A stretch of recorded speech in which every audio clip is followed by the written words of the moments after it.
Bonjour à tout le monde, on y va. Rabotai, un shiur aujourd'hui, Makat Rocher. J'ai envie d'appeler la dernière plaie.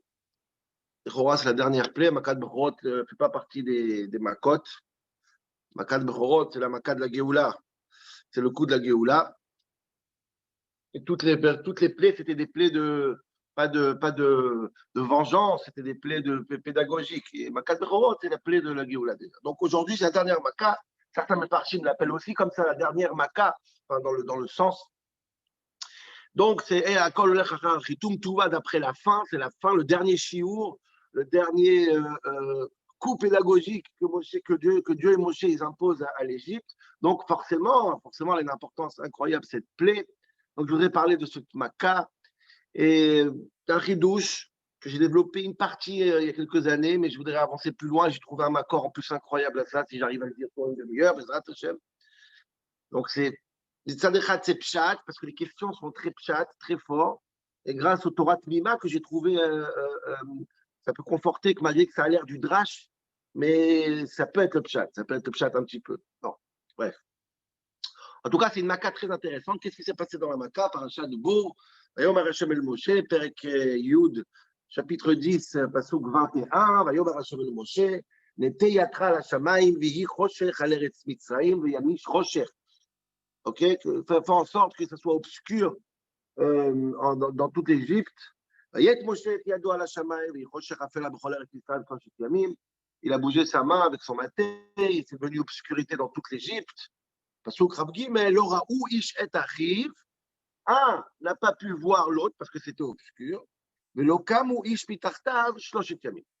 Et 3 jours, les gens ne pouvaient même pas bouger. C'était une obscurité intense, physique et concrète. Les gens étaient bloqués comme dans une pâte, comme dans un moule, comme dans le sable, comme dans du ciment. Le Chol Bnei Israël, par contre, pour le peuple juif, Aya Or, il y avait la lumière. Ça, c'est la Makat Rocher.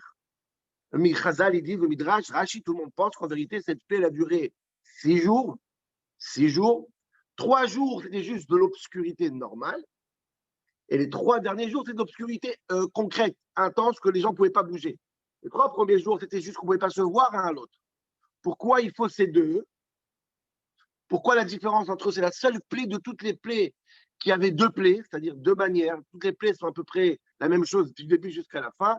Il y a un bon Maharal de Prague, je voulais vous dire, mais je ne sais pas qui sur Rashi, on ne va pas le dire. Il explique en vérité que les 2 explications de Rashi, que vous pouvez voir tout seul sur Makat Rocher, expliquent les 2 sortes de Rocher. C'est un beau Maharal de Prague. Quoi qu'il en soit, voilà la plaie. La plaie, elle fait en sorte que c'est une obscurité qui est dure, qui est intense, qui est concrète, qui fait en sorte qu'un, il ne peut pas voir. Et où les rôles Béné Israël, ils avaient la lumière. Pas seulement que les Béné Israël avaient la lumière à Goshen ou dans leur maison. Chazal, ils disent, ou l'école, tous, c'est de quoi tous? Chaque juif, il avait la lumière. C'est de quoi chaque juif? Même un juif qui était dans la maison de l'Égyptien, lui, il avait de la lumière et eux, non. Ça, c'est l'école Bnei Israël au Shvotam. Où un juif se trouve, c'est là-bas qu'il est installé, même si c'est dans la maison de l'Égyptien.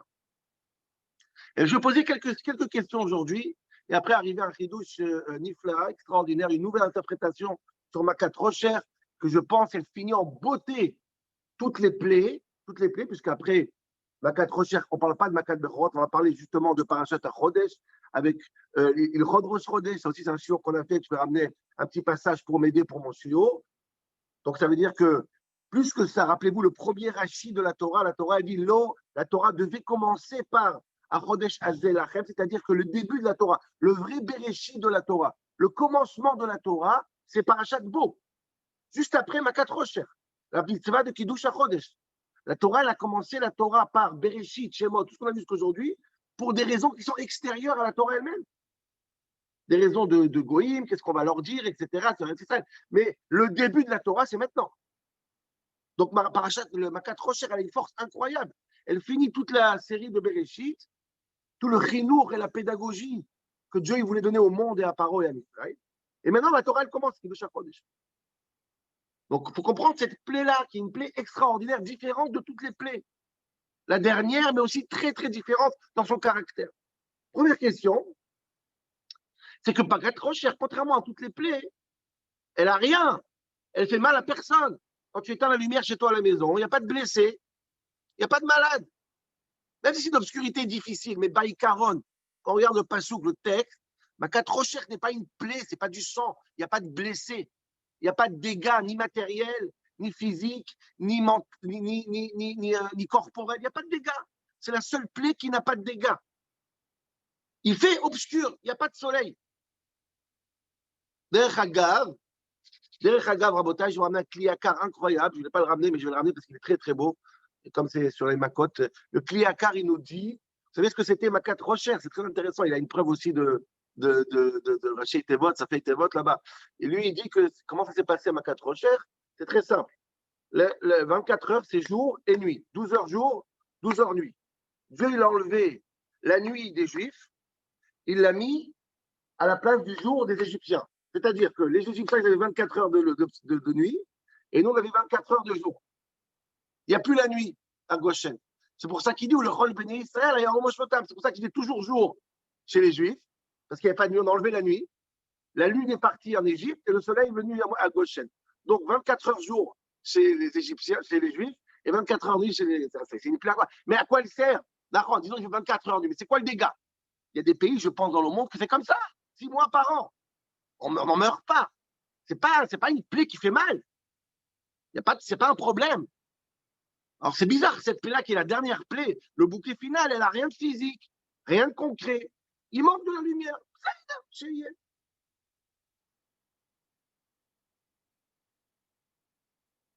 Pas seulement, Rabotai, la deuxième question, c'est pas seulement qu'il n'y a pas d'influence et que cette plaie, elle n'est pas physique, mais écoutez bien, pas seulement qu'elle n'est pas d'influence et que la plaie n'est pas physique, elle n'est même pas miraculeuse, cette plaie. Regardez le Ibn Ezra, c'est très, très intéressant. Tous les miracles, il y a eu quand même un miracle. Tous les plaies, c'est un miracle. Le sang, c'est un miracle. Fardéa, c'est un miracle. Kini, Maroc, c'est des miracles incroyables. Rocher, c'est pas un miracle. Dis le Ibn Ezra, je vous dis ces mots. Veine beyam ukianus, dans l'océan, il y a Rocher Av, shelo yuchal adam leafrish ben yom ben laila. Il y a des moments que en plein océan, et le Ibn Ezra ailleurs, il dit dans Parashat Kiddush HaKodesh, il dit qu'il a été là-bas et il a vu ça de ses propres yeux. Et des fois, il fait nuit pendant beaucoup de temps, il fait vraiment une nuit très très forte, très intense. Et il y a un mot dit les familles, Khamisha Yamim, 5 jours, il n'y a pas une lumière. Et moi, j'étais là-bas plusieurs fois, dit le Ibn Ezra. Donc, ça veut dire que même à 4 ans, je n'irai même pas un miracle. Ça arrive. Certains parlent, je ne sais pas, j'ai vu encore des Rishonim qui parlent qu'il y a dans les mines, dans les Méharot, dans les mines souterraines, il y a une obscurité tellement forte, quand tu allumes une bougie, elle s'éteint. C'est quoi le pshat Vayamesh Rocher? C'est physique. Tu ne peux même pas allumer une bougie. C'est des effets naturels qui existent dans le monde. Donc, ce n'est même pas un miracle, Rocher. C'est quoi cette macabre? On finit avec quelque chose qui est. C'est pas. Qu'est-ce que Paro est supposé apprendre de ça? Troisième question que j'ai trouvée dans les Mefarshim, la Kedat Yitzhak, je pense. Je n'ai pas noté le Makor, ça s'est passé. Il dit comme ça. C'est une question très très forte, elle va m'aider sur mon chidouche. Si effectivement, Makat Rocher, c'est une maca d'obscurité intense que les gens ne bougent pas, ils sont comme dans un moule. On ne peut même pas bouger la main. Ersa Afouroi, comment il respire? Alors, carré, Gayamutu, mais c'est pas droit, Haneshima. Si c'est comme une pâte et comme du ciment, il meurt en quelques minutes, il meurt, il n'y a plus d'air. C'est simple, si l'homme, il est bloqué et paralysé par l'intensité de l'air, donc il ne respire pas. Comment il n'est pas mort au bout de quelques minutes? Comment ils ont duré 3 jours? Soit on est dans le... Hein? Ok, ça c'est la question. Quatrième question, j'ai 5-6 questions, vous allez voir comment le Khidouche va répondre à toutes les questions. Ne vous inquiétez pas qu'il y a beaucoup de questions. Après, chacun il peut rajouter des questions, c'est bien. Je vous aide de trouver des questions pour les Seder, pour Pessah. Comme vous voulez faire Allélut. Voilà. Chazal, ils disent, Rashi ramène que pendant ma 80% du peuple juif sont morts. D'ailleurs, c'est la première raison de Rashi. Pourquoi Dieu il a ramené l'obscurité? C'est pour pas que les Égyptiens ils voient que 4/5 du peuple juif vont disparaître et mourir par 4 roches. À Botaï, personne n'y croit. C'est-à-dire que personne ne croit que quand la lumière se rallume après ma 4 roches, les Égyptiens n'ont pas remarqué qu'il y avait un génocide. Personne ne peut croire un truc pareil. C'est que c'est 80%. S'ils sont sortis 600 000 hommes, c'est-à-dire qu'il y avait 4 fois plus que 600 000, 3 millions ou 4 millions, 3 millions qui sont morts, et personne n'a remarqué. Pourquoi? Parce que c'est passé dans l'obscurité, nous, Bémet. Personne ne peut croire un truc pareil. Ça, c'est Shalom, je crois. Mais personne ne peut croire que les Égyptiens n'ont pas remarqué qu'il y avait un massacre. D'ailleurs, c'est le seul massacre que la Torah ne raconte pas. La Torah raconte tous les massacres, tous les morts, tous les magéphot, toutes les épidémies. Là, la Torah ne dit pas un mot. Cinquième question, Rabotai. Cinquième question. La question, elle est simple. Quand on allume la lumière après Makat Rosh, c'est passé 6 jours, on a la lumière. Qui est mort, qui a souffert et qui n'a rien eu? Très simple. Les Juifs sont morts, les Égyptiens n'ont rien eu. Alors ma question, c'est ça. Makat Rosh, c'est contre les Juifs ou contre les Égyptiens? Il y a 80% du peuple juif qui a disparu dans cette plaie et 0% d'Égyptiens qui a eu une gratinure. Alors c'est contre qui cette Maca? Contre qui?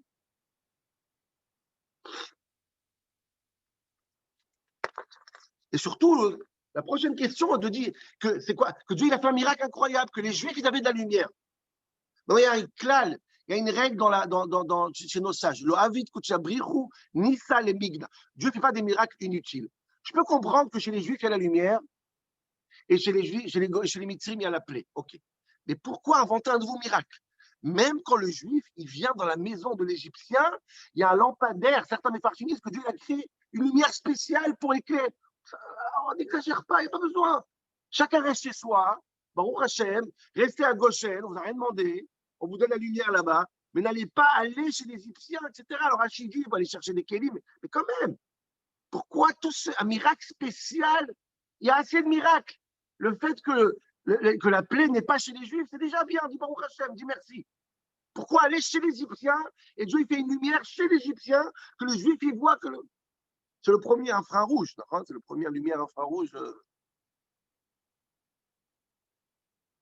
Encore 2 questions, Rabotal. Ça a l'air plein de questions, en vérité, c'est tous les mêmes. La question du Torah Tmima.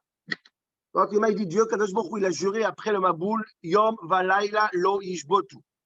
Le jour et la nuit vont rester pour l'éternité. Je ne touche plus la météo, je ne touche plus les 24 heures, le soleil et la lune. Si pendant 6 jours, il n'y avait pas de soleil, il n'y avait pas de journée, tu dérègles complètement le calendrier humain, le calendrier du monde. Et c'est contre ta propre promesse. C'est pas normal. Dieu ne peut pas dérégler et contredire sa propre promesse qu'il a dit, je ne touche pas ni le soleil ni la lune, je laisse tout à sa place. Les regards, on pose la même question sur l'histoire de Yoshua, qui a arrêté le soleil. Là-bas aussi, il y a un radak incroyable qui essaie d'expliquer. On ne touche pas. Dieu l'a dit après le Maboul, je ne touche plus l'humain. L'année, elle reste comme elle est. Comment c'est que Dieu l'a déréglé maintenant? C'est contre ta promesse qui était encore il y a quelques parachutes. Et dernière question, Rabotaï, qui me tient à cœur, parce qu'elle est la plus importante de l'histoire de la galoute de cette Égypte. Depuis Ben Abétarib, Dieu, il a comme, excusez-moi, une obsession. C'est quoi? Dieu, il dit depuis le début à Abraham Avinu, et au Sné, et à Moshe, et dans cette paracha, il dit, en plus, il supplie. Dieu, il dit, toute l'histoire de la sortie d'Égypte, c'est quoi? Veshala, Ish, Mishreno, Veisha, Mishrenta. Chacun doit aller chez l'Égyptien, ruiner et vider sa cuisine, prendre des casseroles, prendre des fourchettes, prendre des couteaux. Dieu, il le dit 3 fois au moins. Et Dieu, cette semaine, il supplie Rabotaï, allez, supplie. Ma 4 recherches, c'est ce qui s'est passé. Les gens sont partis faire du repérage pour prendre la fourchette et la louche de chaque Égyptien. Et moi, je n'ai pas une question qui est énorme, à part le fait que c'est bizarre que. Moi, la question, imaginez-vous qu'on sort d'Égypte et on ne prend même pas une fourchette. C'est pas un peu plus classe l'histoire? Je ne sais pas, mettez une caméra à la sortie d'Égypte. Il y a la louche qui sort de la veste. C'est pas très classe. Mais ça serait une très belle Géoula si on dit aux Égyptiens ni ta pique et ni ton miel. Reste avec ton Égypte, je ne veux plus te voir. Pourquoi se sauver avec la poêle? Maïnian. Pourquoi cette obsession dans Beda Betari, mais encore une fois, Laïcha. Et Dieu, cette semaine, il dit, et dans la paracha, il dit, je t'en supplie, prenez les fourchettes et les couteaux. C'est pas très classe. C'est pas très classe. Mais Dieu, il demande, Dieu, il supplie, donc franchement, il y a quelque chose derrière. OK? Donc voilà les 8 ou 9 questions sur cette maca trop chère, qui est une maca très intéressante, très originale, atypique. D'un côté, elle n'a rien, comme il dit Ben Ezra, elle n'a rien de spécial, c'est quelque chose qui est un effet naturel. De l'autre côté, c'est plus les Juifs que les Égyptiens qui souffrent de cette plaie. Ma Koresham, quel est ce bouquet final des Makot qui s'appelle Makat Rocher. Et pour amener ça, hein, pour comprendre ça, il faut voir tout de suite ce qu'il y a après, tout de suite ce que la Torah nous parle après Makat Rocher. Et on a fait plusieurs shiurim dessus. C'est mitzvah de Kiddush HaChodesh. La première mitzvah de la Torah, que nous avons dit au peuple juif, il faut créer cette mitzvah de sanctifier le début de chaque mois, ça s'appelle Rosh Chodesh. Et pour comprendre Rosh Chodesh, je vais vous lire un passage incroyable de Rabbi Shimshon Raphaël Hirsch. Comment lui, il explique. C'est l'endroit dans Rachar Hirsch qui est le plus plié chez moi, c'est Kiddush HaChodesh. Il a manié les feuilles de Rachar Hirsch. C'est très, très beau. C'est très long. Je prends une partie. J'ai trouvé un livre dans la Sifriya Shabbat qui s'appelle Chaye Olam. Les Stapler, le père de Abraham Kanievski, le Stapler. Ça, c'est sur Moussa, etc.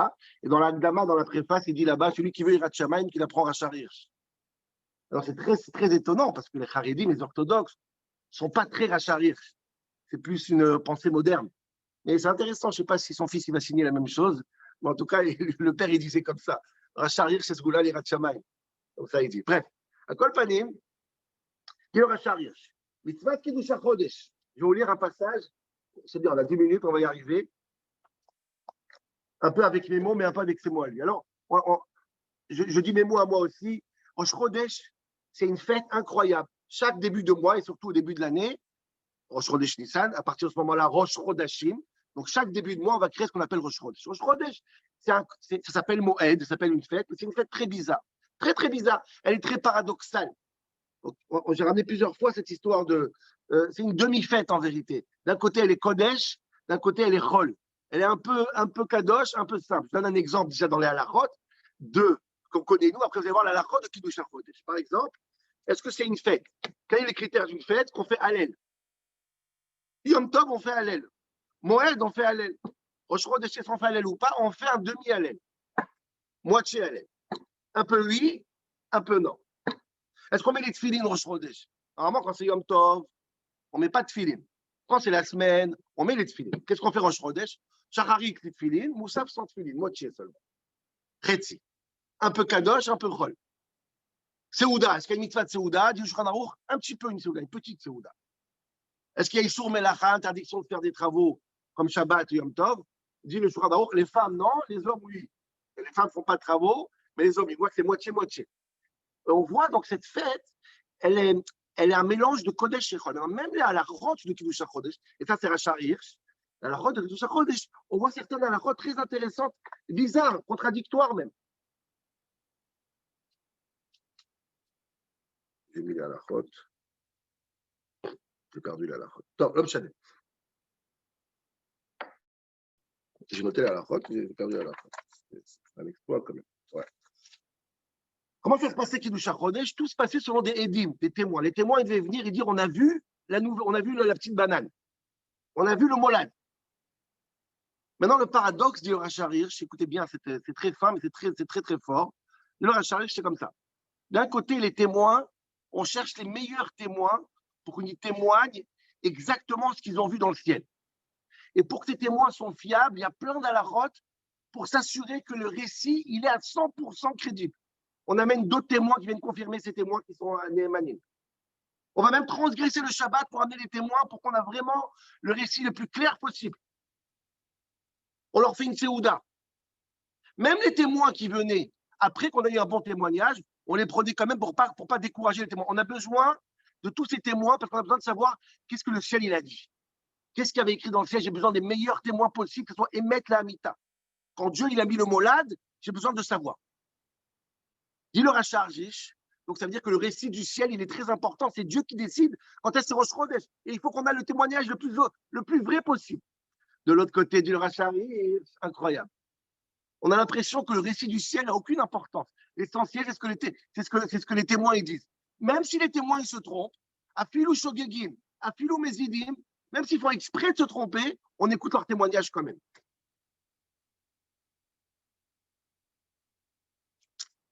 Ou si le témoignage est arrivé trop tard dans la journée, même c'est un vrai témoignage. Rosh Chodesh, ça doit être demain.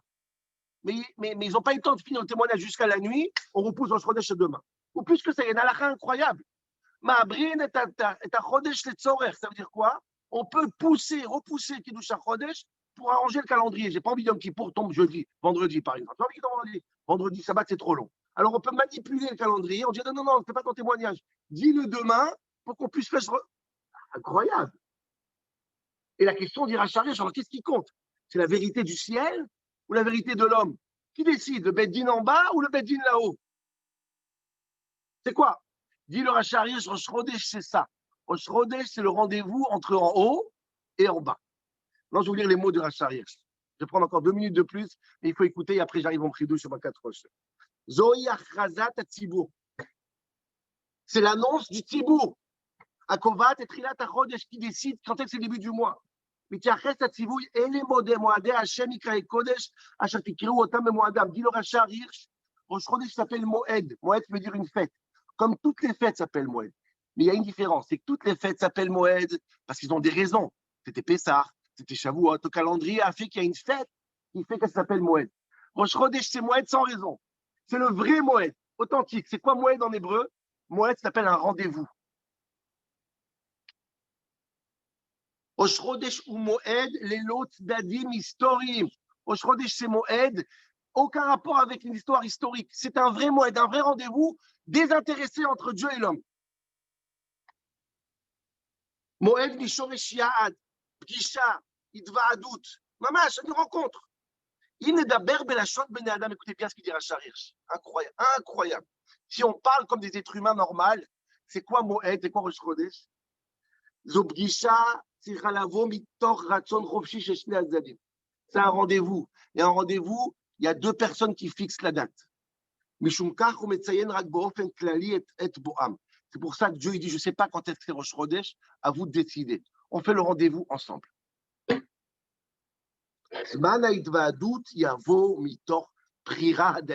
On décide ensemble l'heure et le jour du rendez-vous. Et si toi, tu es occupé parce que tu dois mettre tes enfants à l'école, on repousse demain, il n'y a pas de problème. En baya. Maintenant, je finis le Rachar Hirsch. Ce n'est pas la conséquence d'une histoire méta, comment on dit, de la lune astronomique, je ne sais pas comment on dit en français, de la lune qui vient sur le soleil, qui reçoit tout ça. Ce n'est pas une conséquence de la nature du tout, malgré ce qu'on croit. Ce n'est pas une conséquence naturelle, Rosh Chodesh. L'astronomie, ce n'est pas l'astronomie, Rosh Chodesh. אלא אנו עצמנו באמצעות נציגי כלל הציבור שלנו. C'est nous qu'on décide quand est-ce Rosh Chodesh avec l'accord de Dieu. Ça s'appelle Moed. Ça, c'est le Rachar. Ça veut dire quoi? Ça veut dire que c'est quoi Moed? C'est quoi Rosh Chodesh? C'est quoi quand Dieu il dit, je vais vous expliquer c'est quoi Rosh Chodesh. Pourquoi c'est la première mitzvah qu'on est en Égypte? Rosh Chodesh, ça veut dire qu'on est sorti d'Égypte. Rosh Chodesh, ça veut dire qu'on arrête d'être un serviteur et on est enfin libre. Pourquoi? Qu'est-ce qui fait la différence d'un serviteur et d'un homme libre? Le serviteur, il subit. L'homme libre, il décide. Le serviteur, il est la conséquence de la décision de la nature, de Paro, des décideurs. Il ne bouge pas, et même quand il bouge, c'est en réflexion, c'est en réaction à ce qu'on a décidé pour lui. La nature, son patron, son serveur, celui qui le rend serviteur. Un homme libre, c'est quelqu'un qui va à contre-courant. Il décide tout seul. Il vit dans la nature, dit le Rachar Hirsch, mais il est capable aussi de monter sur la nature. C'est un rendez-vous entre l'homme naturel qui garde toutes ses capacités de Mitzrayim, mais qu'il arrive aussi à quoi? À changer le temps, à maîtriser le temps. Dieu se plie à la décision de l'homme, contrairement à Paro, où là-bas, l'homme, il avait 0 mot à dire, il était serviteur, il ne bougeait pas un doigt sans la permission de son maître. D'où ça Chodesh. C'est la mitzvah de Yetziat Mitzrayim, c'est comme ça qu'on sort d'Égypte. C'est comme ça qu'on se libère à Botaï. C'est pour ça qu'en Chodesh, c'est une demi-fête, un petit peu Hallel, un petit peu Chol. Chol, c'est l'Égypte, Chol, c'est la nature de l'être humain, et Hallel, c'est le surhumain. On est humain et surhumain. On met les tefilines, on est la semaine, mais on est aussi le Shabbat. On est Chol, on est aussi Kodesh. On est naturel, on est aussi surnaturel. On est le Moed, on est le rendez-vous entre le ciel et la terre. Ça, c'est la libération d'un homme qui arrive à faire un pont entre le ciel et la terre. Rosh Chodesh, c'est la première mitzvah qu'on a reçue en Égypte. Si on a compris ça, Rabotai, il en reste avec moi 2 minutes, on va répondre à toutes les questions. C'est ça le fond de la pensée de Makat Rosh. Prendre un serviteur. un serviteur qui n'a pas bougé un doigt pendant 210 ans, et lui mettre un pont entre lui et Dieu. Maîtriser le temps et faire le pont entre le sacré et le profane. Être à contre-courant. Être toi-même. Être lumineux. C'est quoi le pshat? Écoutez bien, il nous reste 2 minutes. C'est incroyable. Je pense que Makat Rocher, qu'est-ce qui s'est passé à Makat Rocher? L'Okam Ishmi Tartav, les gens ne bougeaient pas. Ils étaient congelés. Je vais vous dire quelque chose, c'est très dur, c'est un ridouche, et après je vais le trouver dans Torah Mima. Je pense que Makat Rocher, ce n'était pas physique, je pèse mes mots, c'était pas obscur, il n'y a pas physiquement obscurité. Dieu n'a pas changé la nature, le soleil n'a pas disparu, il n'y a pas rien de tout ça. C'est dur ce que je dis. Hein. Vous savez, c'est quoi Rocher? Rocher, c'est que les gens ne bougent plus. L'Okamu Ishmi Tartav, un serviteur, il ne bouge pas. Tous les mêmes, congelés, assis. Un, il se lève, tout le monde se lève. Un, il s'assoit. On attend l'ordre de Paro. Ça, c'est Rocher. Ça, c'est l'obscurantisme, ça, c'est Rocher. C'est quoi Or? Or, c'est celui qui arrive à être en Égypte, chez l'Égyptien, et être lumineux. Faire les choix de sa vie. Prendre sa vie en main et faire le pont entre Kodesh et Chol dans l'Égypte. Où les Chol Béné Israël, Ayaor et Moshmotam, les Juifs se sont libérés. Ils ont décidé, ce n'est pas Paro qui va choisir pour moi, c'est moi et Dieu qu'on fait un rendez-vous. On prend notre vie en main. Vous savez, c'est quoi ce génocide qu'il y a eu en Égypte? 80%, il n'y a pas de mort, il n'y a pas de cercueil. 80% des gens juifs disent, on ne veut pas sortir d'Égypte. Ils sont restés congelés avec leurs amis. Assimilés, disparus. Les Égyptiens ne remarquent même pas qu'il a disparu. Pourquoi? Parce qu'on est les mêmes maintenant. Il n'y a plus de péotes, il n'y a plus de kippa. On est les mêmes, tous des serviteurs. 80% sont devenus obscurs. 1 sur 5 a décidé de Or Memoshotam, moi je vais être à contre-courant. Moi je vais être en Égypte, mais je maîtrise l'Égypte. Donc ce n'est pas un miracle extraordinaire que Or Memoshotam, que les Juifs ils ont une lumière. Non, le Juif qui décide de sortir d'Égypte pendant qu'il est en Égypte, il prend le Kéves, rappelez-vous, il prend le Dieu de l'Égypte et il attache où? Au pied de son lit, où ça? En Égypte même. Je suis en Égypte et je prends ton Dieu dans mon lit. Je t'humilie. Cette capacité d'être en Égypte et de ne pas être plié à l'Égypte, ça s'appelle sortir de l'Égypte. Ça s'appelle la lumière. Et ne pas bouger, le Kamouish Mitartav, ça s'appelle l'obscurité. Si c'est vrai, encore 1 minute, ça répond à la question pourquoi Kadosh Baruch Hu n'arrête pas de supplier les Juifs, prenez les fourchettes et les couteaux. J'ai trouvé ça dans Meshech Chochma, c'est incroyable. Dieu, il ne veut pas qu'on parte de l'Égypte et on quitte l'Égypte et on laisse l'Égypte derrière nous. Dieu, il veut un rendez-vous entre l'Égypte et Israël, entre la Galoute et la Géoula, entre Kodesh et Chol. Vous prenez les casseroles de l'Égypte, les kélim, l'ustensile de l'Égypte. Vous savez ce que vous mettez dans les casseroles? Vous mettez la Gdoucha. Mais j'ai besoin des casseroles égyptiennes. J'ai besoin de la nature égyptienne. J'ai besoin de la Galoute. Et dans la Galoute, vous rentrez la Géoula. Vous savez que le mot Géoula, c'est Galoute et un Aleph qui rentre dans la Géoula. Géoula, c'est ça. Dieu dans les kélim. J'ai besoin des casseroles égyptiennes. Mais Meshech Chochma, il dit ça, il trouve un passouk, hommage 30 secondes. Le passouk qui dit dans Shemot, Votzeti des Béné Israël, Mitocham. Je veux faire sortir les Juifs, pas de l'Égypte, de l'intérieur de l'Égypte, dit le Meshech Chochma, Yotzi et Béné Israël, Mitoch Mitzrayim, Bedeot ou Midot Asher Mushkayim, Betor Tumatam. Je veux que l'Égypte elle-même, elle crie Shema Israël. Les kélim égyptiennes soient installées avec la Gdoucha. Je veux que ça soit Alel, Ratzi Alel, Kodesh Echol, à l'intérieur. Mais la plaie, c'est pas du tout la météo, tout ça. C'est la différence entre un serviteur et un homme libre. Hein, vous allez me dire, mais comment t'es chutzpan de dire comme ça? La Torah dit clairement que c'est obscur en Égypte. Bon, alors j'ai ramené le Torah Tmima, que Dieu me pardonne, et il dit comme ça. Il dit le Torah Tmima, il n'y a pas de météo qui a changé. On a demandé la question chez Noah, Dieu il a juré qu'il ne changera pas la météo. La météo ne change pas. C'est même pas obscur en Égypte. Dieu n'a pas de météo. Vous savez ce qui s'est passé du Torah Tmima? Et dans ça, je vais tout mon chidouche. Il dit, le lait de Mistafine a dit au Torah Tmima, si j'aurais pas eu peur, il a eu peur, mais il a dit quand même, si j'aurais pas eu peur, j'aurais dit quoi? La Mtsi Davachada, je vais vous dire un chidouche sur le Torah Tmima. Ave Amina, j'aurais dit, des Inyan, Achosher Hayalo Be'or Rak Be'ene Anashim. Le Rocher, ça n'a jamais existé en Égypte. C'était juste une illusion humaine. Sur la paupière de l'être humain, il a cru qu'il faisait l'obscurité. C'est ça un serviteur. Je parlais avec Yosef, là, qui est dans l'usine en Bretagne, qui fait une cachot. Désolé, Yosef, de trahir l'endroit où tu es. On parlait de ça, on disait, il y a des gens là-bas, ça fait 5 générations qui sont à l'usine. Ils sont sûrs que leur carrière de eux et leurs enfants, jusqu'à ma chère nous, c'est d'être dans la même usine et mettre les mêmes gâteaux dans les mêmes emballages. Ça, c'est quelqu'un que l'obscurité est dans sa tête. Il prend un train, va à Paris, change de métier, va au Mexique. Non! Il y a Ratson que mon fils soit le même métier que moi et mon petit-fils le même métier que moi. Ça, c'est Rocher. Rocher, c'est chez toi. Il n'y a pas de météo qui a changé. Il n'y a pas de soleil qui a disparu.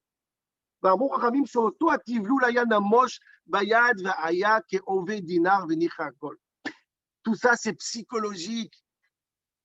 Et quand je dis que les peuples juifs, ils avaient Or Moshvotam, c'est pas qu'ils avaient un soleil que les Égyptiens n'avaient pas. Ils ont compris que être libre, c'est fixer un rendez-vous avec le Kadosh Baruch. Et plus tu es dans l'Égypte, plus tu es illuminé.